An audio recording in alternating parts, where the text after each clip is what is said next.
it's Ann. I'm here to do My Creative Year 2018, and this week's take, okay, remember the monthly prompt is budget friendly, and this week's prompt is use it or lose it. And I often think of use it or lose it would be more like exercise. You know, if you don't use certain parts of your body, you might lose them. Just kidding. If you don't use them, you lose them, right? If you don't use your brain, you might lose it as well. So anyways, sorry about that. I had to add a little bit of humor, all right?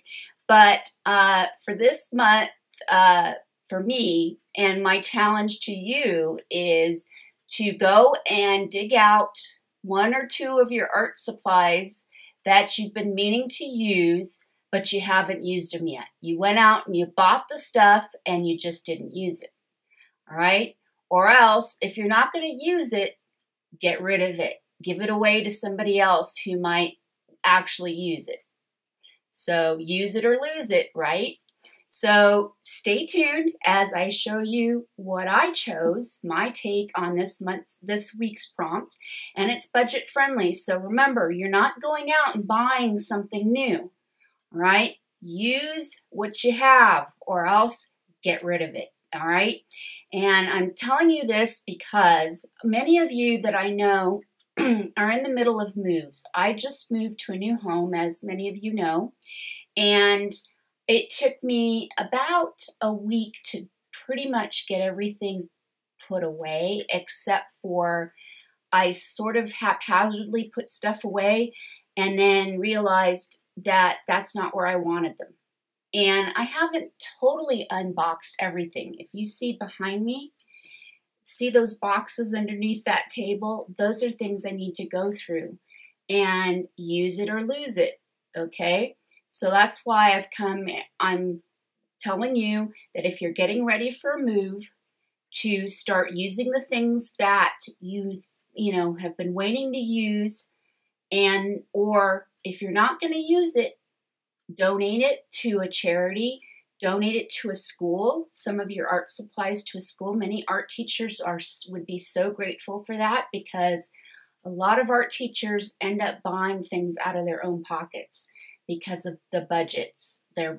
They don't have much of a budget, and so they're running thin. And so any type of donation to a local school or an art program or something would be much better than mailing it off to somebody else who could actually afford to buy them. So just think about that. Think about maybe donating to a local shelter, something where they do activities, or a senior center, something like that. So if you're going to lose your stuff, lose it, all right?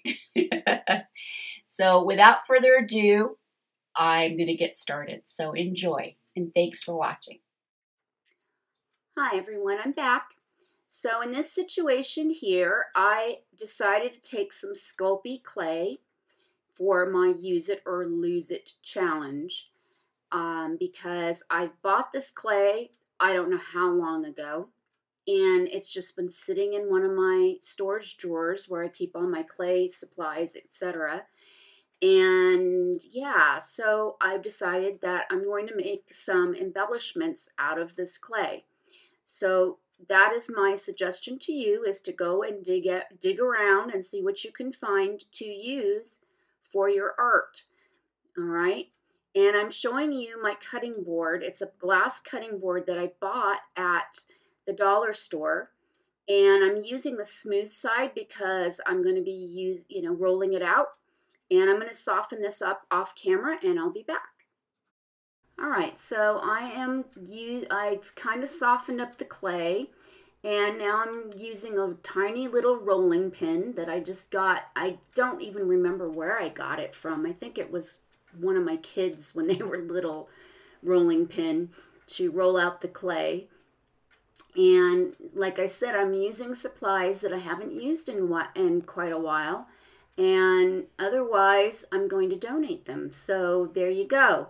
So anyhow, I'm going to be using some stamps to create some texture into the clay, to create some cool embellishments for future projects.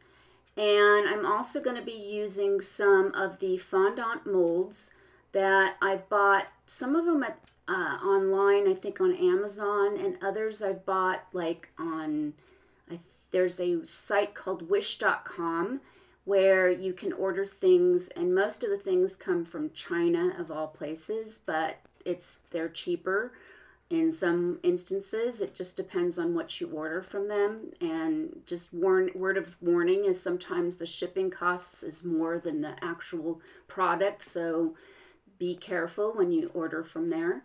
Anyhow, so without further ado, I'm going to keep going with this.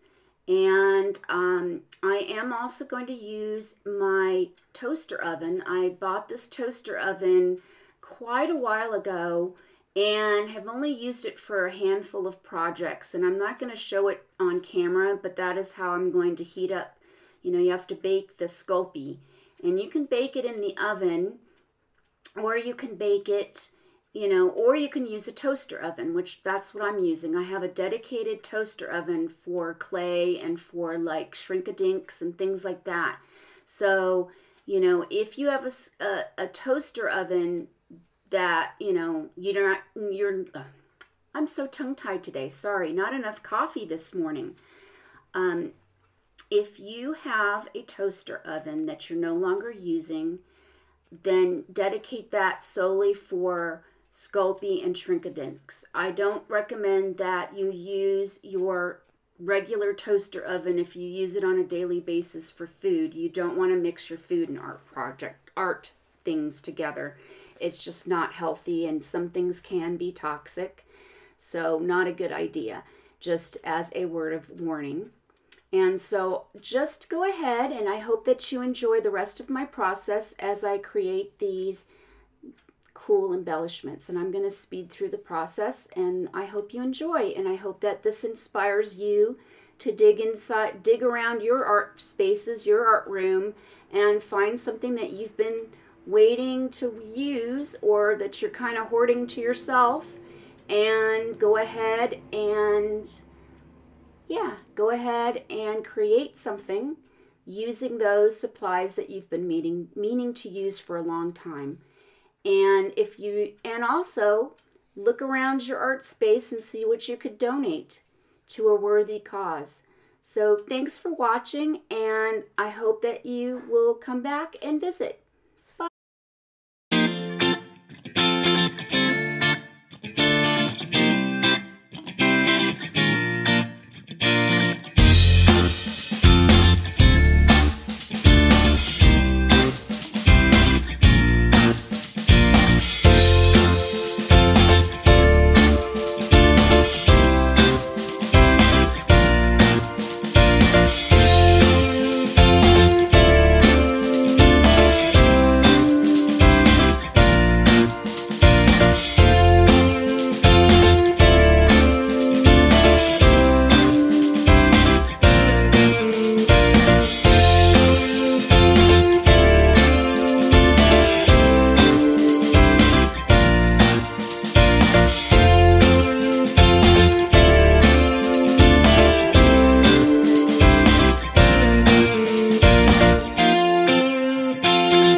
All right, so but with the magic of the camera, I had put these in the toaster oven, but I'm going to show you what happened. I put them in too long, so I burnt the underside of them, but that's okay.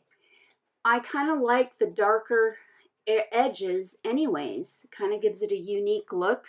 So sometimes those wonderful, what we like to call mistakes, but I kind of like to call them learning experiences, because in art, I don't believe there's no such thing as mistakes, only learning experiences, because many of the things can be corrected or, yeah. So anyhow, so when you do put these in the toaster oven, make sure you're following the directions and keeping a good eye on it. Don't forget that you got it in there.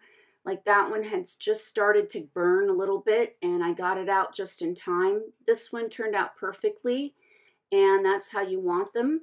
And so, yeah, so it's kind of like, you know, maybe if you're not quite sure, experiment with one piece to start and see how long it takes, depending on the thickness too of the piece that you've done. If it's a lot thicker, you might need to allow a little bit more time. So yeah, so I hope that you enjoyed this, and if you like what you see, please don't forget to give me a thumbs up, comment, share, subscribe, all that jazz. And I hope that you'll come back and visit me, and I hope that you enjoyed this. Thanks for watching, and stay tuned next week, because I will be using these items plus whatever else will be in the prompt for next week. So stay tuned, and I hope to see you again soon. Bye, toodles. Have a wonderful day.